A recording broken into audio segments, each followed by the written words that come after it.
Hi everybody. Okay, so I'm back with another K-drama to see. Have you already seen it? And if not, is this something that you would check out? So before we get into this video, you already know the drill. Like this video, follow me for more, and share this with someone you know that would be into K-dramas and will potentially check it out. Okay, so let's get into it. The name of today's K-drama is called 100 Days, My Prince. I love Dio. So this K-drama is about a crown prince named Lee Yol. And he's actually very cold and apathetic. It seems that, this wasn't always the case, that he wasn't always like cold and distant with everyone, because when he was younger, he used to always play with his best friend and pretend to be a general and kind of like bully like the other kids. But one day he kind of gets scolded by another young girl, and she's actually the general's daughter. Although their initial meeting, they kind of end up being enemies, Yol ends up falling in love with her. One night, his father, the king, actually forbids him from leaving the palace, but y'all not really listening, escapes and to give this girl like a present, only to be like caught in a sudden ambush by soldiers. Now that same night, that young girl that he grew to, fall in love with, her and her brothers end up having to flee after witnessing their father get stabbed or unalived. And it seems that the person that unalived that young girl's father is actually the king's trusted advisor. Now, y'all, he's really upset to see that someone that his father would trust so much would aim to hurt and even unalive the father of a girl that he feels like he's in love with. He tries to go against this man, but what ends up happening is, because he's just a boy, he kind of just gets scolded for leaving the palace after he was forbidden not to. Right? Like they said, hey, don't leave. Shortly after all of this happens, Yo's mom actually, passes away, and he is forced to marry that his dad's trusted advisor's daughter. Since marrying her, or since being forced to marry her, his entire demeanor has shifted, and he's become colder and colder until he's reached the level of which we were introduced to him, where he's apathetic and kind of really doesn't give a damn about anybody around him. As far as Yola is concerned, the girl that he's in love with and her brothers are believed to be deceased.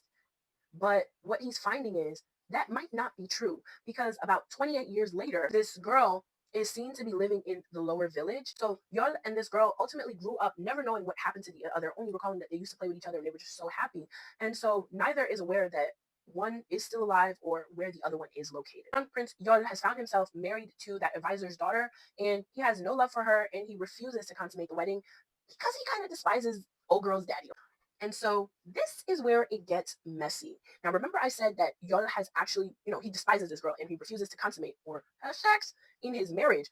Well, his wife is pregnant. Now, how'd that happen if you and the king or the prince never did nothing? So she needs him and her to consummate the marriage more than anything, so that she can declare that this child is, heir to the crown prince. There's also a serious drought going on in the land, and as a way to satisfy the gods, Yola commands that all singles under the age of 20 need to get married immediately. And so that kind of poses an issue for our main female lead, because she's the oldest maiden in the village and has yet to be wed.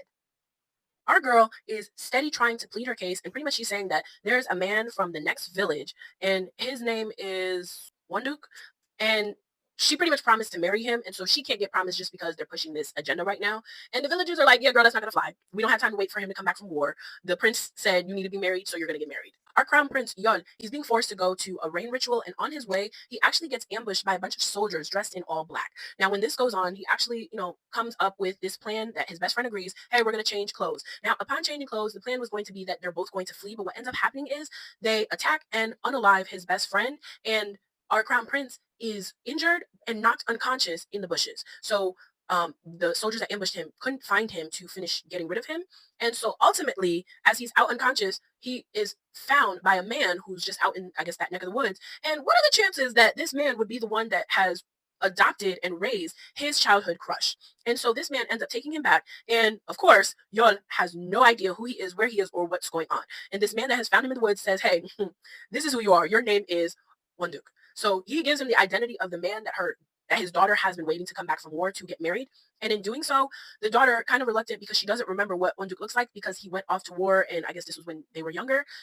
So she gets married to him. And now the two of them are said to be married for about 100 days, because it seems that's how long it's probably going to take for, our crown prince to remember who he is, or for the two of them to realize that, hey, we do know each other from somewhere, or for her to realize, you're not Wanduk, because Wanduk and I promised each other these things, and you don't even know what any of this stuff is. So definitely let me know in the comments if this is a K-drama that you've already seen before. And if you haven't, definitely let me know if this is something that you would check out. But as always, thank you so much for watching. Okay, thanks. Bye.